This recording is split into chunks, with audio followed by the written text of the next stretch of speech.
Yo, my people, what's good? Welcome back to the channel. Welcome to Patala FC. We are within. Classic. We are back. Clash between Chelsea and Manchester United. Have you noticed how you haven't really heard much about the game? How both clubs have fallen from grace and it's not even being marketed. The Premier League doesn't even feel like it's a big game anymore, and it's really not. For Manchester United, they have to stay close to the top 4, top 5 chat, with England earning the 5th spot for Champions League. So Manchester United have something to fight for, and it's a big game for Chelsea as well. If Chelsea win this game, Chelsea could leapfrog from 12th all the way to 9th if other results go our way, and that would be amazing. Not 10th. We're not fighting for 10th no more. We'll be in the top 10. And that would be nice for the club, for the players. I would love that. So let's get into it. This is, for me, the injury-stricken derby. That's the name. That's the nickname I'm giving the match. Because this season, respectively, Chelsea have had 45 cases of injury across the season. Manchester United have now clocked 52. We start off with Manchester United, just give them their time. We don't usually speak about the opposition. Every time I do speak about the opposition, I mention that I don't speak about the opposition. Yeah. So Manchester United, how are they going to line up with them getting a few injuries in the last 3 days, 4 days? Lisandro Martinez back on the sidelines, Victor Lindelof on the sidelines. They still have Luke Shaw sidelines. I mean, if both teams had their full squads available, it's an amazing game, marketable game. But when there's so many injuries on both sides of the spectrum, it just makes the game a lot less intense. But for the sake of points and the Premier League, both teams need the win. So it's going to be a big game on a Thursday night.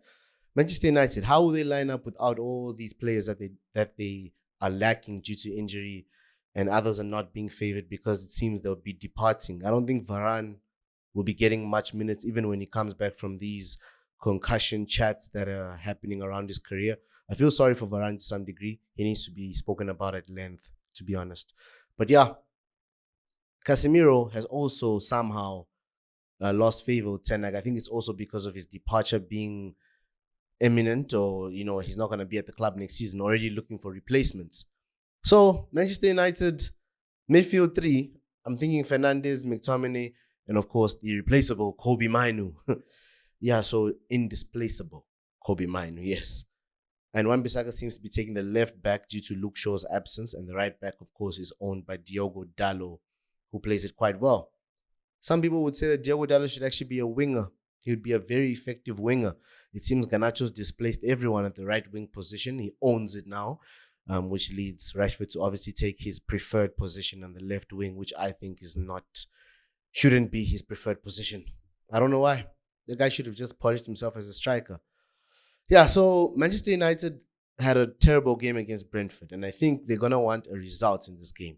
They're going to have a better performance. With the defensive line being very vulnerable, I think they might start Kambwala. They could start Johnny Evans, but he's an injury doubt. Maguire's just back from injury, so they're fortunate in that regard. And Maguire, who's going to pair with him? I'm thinking it's Kambwala. And then for us, if we don't win this game, I just don't know how it's going to go down with the fans in England. It's already harsh on Poch. It's harsh on Bowley especially. But Poch needs to try things differently in this game. He needs to do something that is unexpected. He can't change Nicholas Jackson because that's the only striker available, we understand. But not starting Sterling is risky. As much as Sterling isn't at his best, he's actually a shadow of what we'd hope he could be.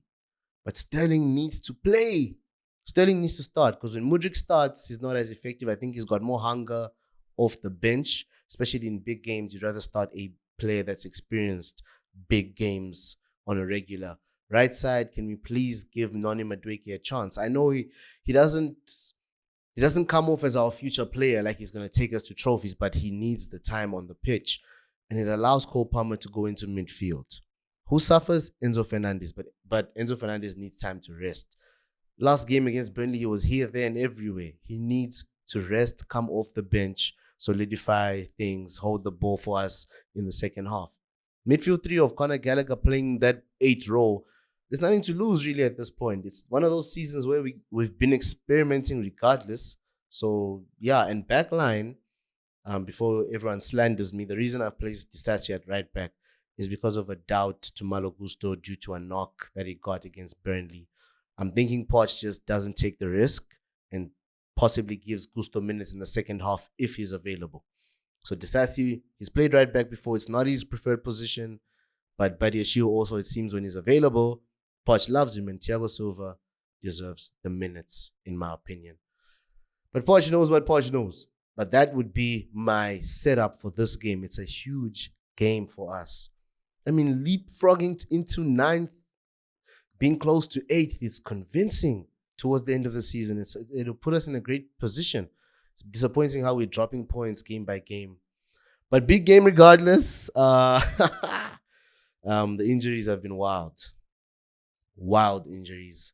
Definitely going to do the post-match with one of the boys. So make sure you join the fam. You know what it is. Hope you're all enjoying the shorts. These all-time 11s. Quite daring, I know. Who am I to be stating all the best of every country? But it's just for the fun, for the banter. Be sure to check them out if you haven't. Let's get it, y'all.